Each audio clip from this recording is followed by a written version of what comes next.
Hello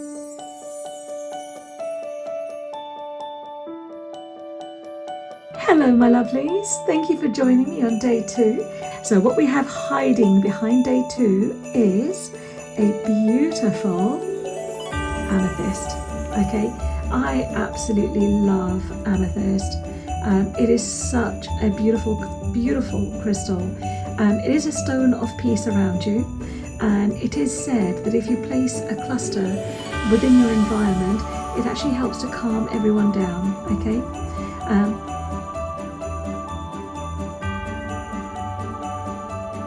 The thing here is, what else can we see when we actually look at an amethyst? So for example, if you look at this crystal here, you can see the base of the crystal is, or the part of the crystal is actually quartz. So amethyst is actually part of the quartz family. It has a trigonal crystal system, and it has a hardness of about 6.5 to 7.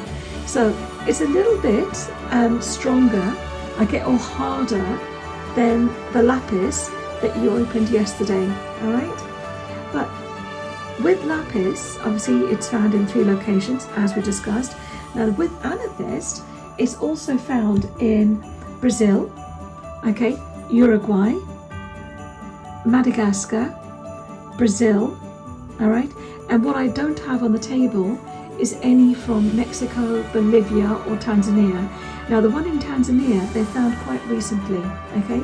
But everybody that's received their advent calendar will have received a cluster which is from Brazil.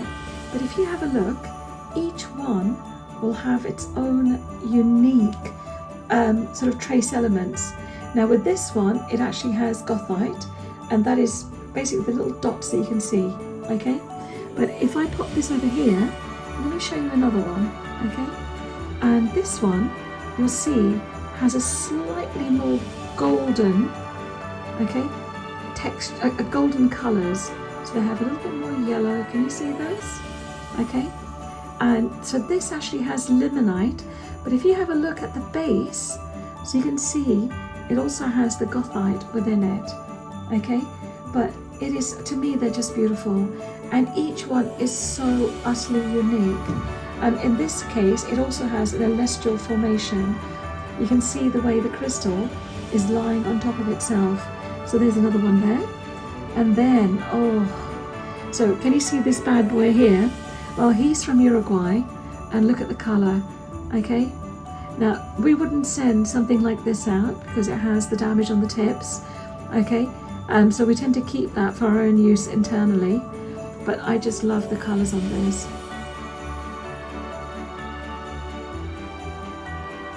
So how does amethyst get its color? All right, well, you have trace elements of iron and aluminium. Now, if it's natural, what they can do is to basically heat it. So it's called irradiation. Now, if you have too much irradiation, what it does, it actually makes a crystal that some of us know as citrine. Now, when it's natural citrine, it's very pale, but when it's been intensely treated, okay, it actually becomes this that we see in the market as citrine. So if you guys are out there looking to buy any citrine, make sure that you've bought citrine that has the word natural in front of it, okay? If it's anything else, it means it's been treated. So there we go. So that's what happens when you irradiate amethyst. Now, just to give you an idea of some of the colours that you would naturally see on amethyst. So this is actually quite pale, quite translucent. But look at this one. Now this would only be translucent if I could put a torch behind it. And if I put a torch behind it, so give me a second. Let me see if I can get my torch on my phone and show you, okay, this beautiful, look at that. So without the torch, it just looks so dark, doesn't it? And then pop this onto the torch and look how dark it is. But you can still see the base of it is actually quartz, okay? And then if you were to put this is almost white. And then look at this, So this has a very pale. Now this is actually known as dogtooth. Okay, so this is dogtooth or chevron amethyst. Now you may find pieces that look similar to this online, and they're being sold as auralite. Now with auralite, it's actually from Canada. It's the only one source that we know currently, and that has trace elements of approximately 35 minerals. But this is a chevron amethyst with just aluminium and iron trace elements. Okay, so that's this one. But some of you may have come across online a crystal called amigreen, okay, or priosolite, which is also part of the amethyst family. But amigreen is actually green amethyst. So there you go.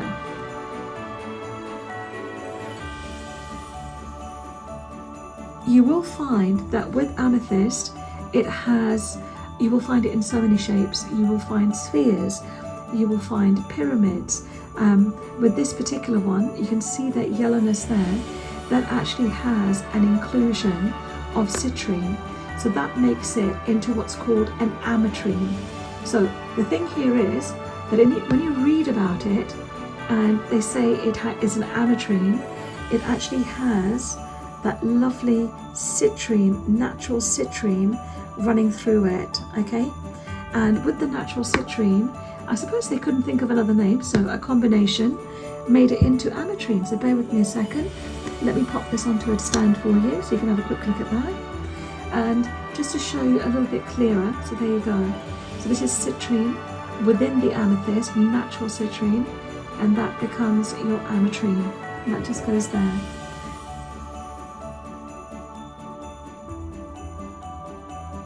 Now, how did amethyst come about with its name? Well, with amethyst, it's actually named after a lovely lady called Amethyst. She was actually on her way to give an offering to Diana, okay, one of the Greek gods, and Bacchus was very angry because somebody had insulted him, and he basically decreed that the first person that he saw, he would actually set his tigers onto them. Diane was so upset that one of her followers, one of her subjects, was treated in this way, that to save her from being eaten, she actually turned amethyst into a crystal. Now the thing is, the crystal was very clear, like quartz, but Bacchus was so overtaken by remorse because of his actions and that an innocent person was hurt, he actually squeezed his grapes onto the crystal, and that is how it is said that amethyst came about with its colour.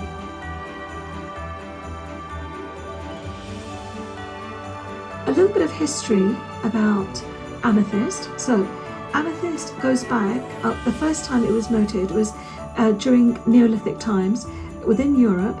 Over 25,000 years ago, you would actually see that they were fashioned into tools, and then more recently the Egyptians had beads, okay? They also had amulets made by amethyst, okay? But the people that loved these the most were the Greeks and the Romans, okay? They actually called this the stone of royalty. Now I love amethyst because of its beautiful, beautiful colour, okay?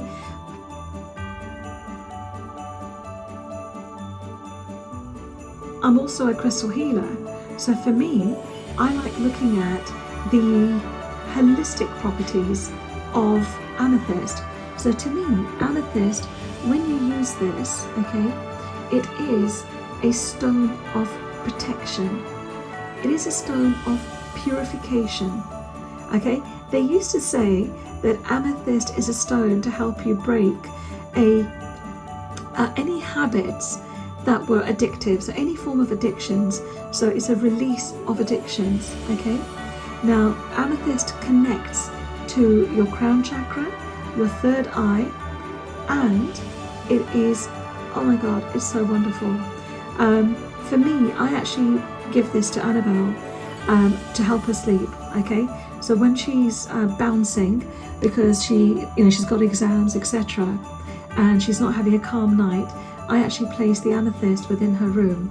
Okay, now the thing with amethyst, it actually enhances your physical environment. Okay, and by having this within your environment, it creates this beautiful bubble of light within your environment. Okay, now one last warning for you guys: if you put amethyst in the sun, it will fade. Okay, it will get very, very pale.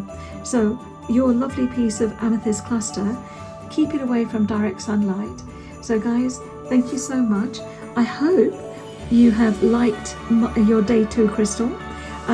Please, if you have any questions, just pop them down below on the comments. So just to give you an idea of some of the lovely crystals in amethyst that are on my little table, just for you. I'm hoping that as we get closer to Christmas, that I will have a few more Christmassy decorations. Okay, so here we go. Guys, thank you so much. I look forward to seeing you tomorrow. Have a fantastic and blessed day.